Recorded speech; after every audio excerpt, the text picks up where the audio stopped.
body, which is considering sitting on weekends to sift through hours of testimony and evidence before it has to submit a report on the 20th of February this year.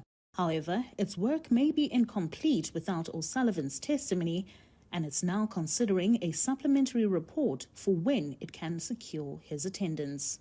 Mr. Paul O'Sullivan is insulting the Parliament of the Republic, calling it a criminal parliament, and has even made very, very serious allegations. He went on to cast aspersions on members of this parliament and members of this committee, accusing them of aiding criminal conspiracies to take his life. But he even goes on to call them criminals.